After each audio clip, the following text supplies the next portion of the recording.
Hi guys, Anthony here from League Football Education, and we're joined by Tobi Sho-Silva, who's an ex-Charlton apprentice and also an ex-LFE apprentice, and he's here just to talk a little bit about his experiences and his story and where he's at today and some of the challenges that he's faced and how he's overcome them.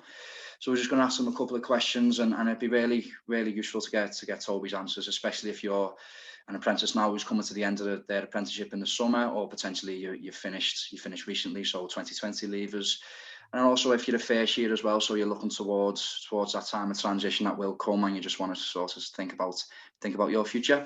So firstly, Tobi, thanks for joining us and welcome. It's good to have you on. No, thank you. It's really good to be here. No problem at all. So I think the best place to start is just a bit about yourself and a bit about your story and where you're currently at today. Yeah, so I started football when I was eight, and started playing Sunday league. Started playing because my brother played football, and my mum used to take me to go and watch him play. So just started out for the love of the game. Didn't really have a passion to kind of make it to the top or anything like that, but started to play and started to realise that I was pretty talented at it. I had scouts coming to watch, and I got scouted, fortunately, from the age of 11 to Charlton, and I kind of came through the academy there from the ages of 11 to 16, and then I got offered my scholarship under Paul Hart and Steve Avery, really two good quality coaches, and I've done my scholarship there for 2 years and was fortunate to get a pro contract. So I was a pro there for 3 years as well.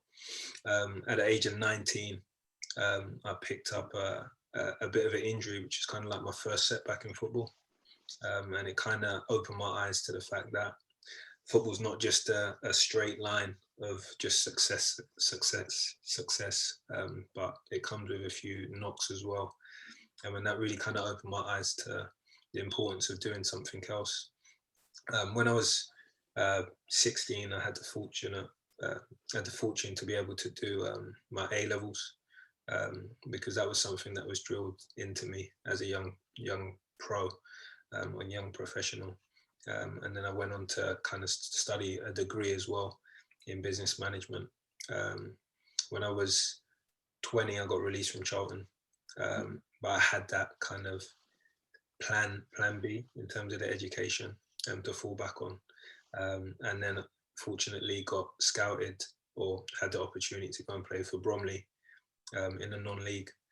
Played there for a season, went on to play for Dover for a couple of seasons, and now I'm at Charlton United in the Conference Prem. So that's a bit of my journey coming through the academy and getting a pro, but also focusing on my education alongside my football.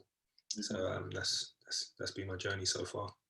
And with some of those challenges that you've faced throughout your life and throughout your football journey, so the injuries and also, juggling education alongside your football, how did you do that, and sort of what was your methods of being able to make the time potentially for your education as well as focusing on your football, and so what have you taken from those experiences as well?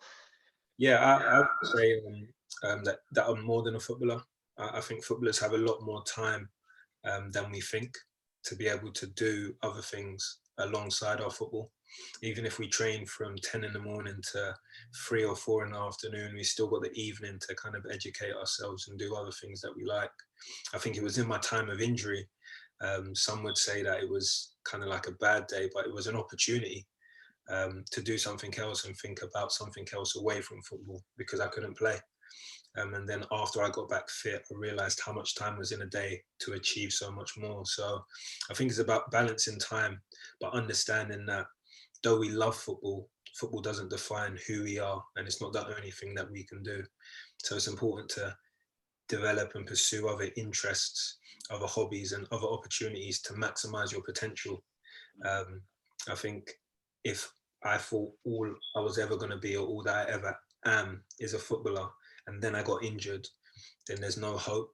But I think there is hope when you know that you're multi-dimensional, you've got different strings to your bow, and you're not just this person who everyone sees you as a footballer, because sometimes things are out of your hands in terms of you might get released, which has happened to me. You might get injured, which has happened to me, or you might not be favoured by a manager, which has also happened to me. But my hope is in the fact that I know that football doesn't define me and I'm capable of doing other things as well. Yeah. And from your own experiences now, and as a lad who's moved through the apprenticeship, who's played in the professional game, if there's lads who are currently going through experiences that you may have experienced, have you got any tips or any advice that you would give to your younger self in a way, and also give to those lads who may well be going down the same pathway as you now?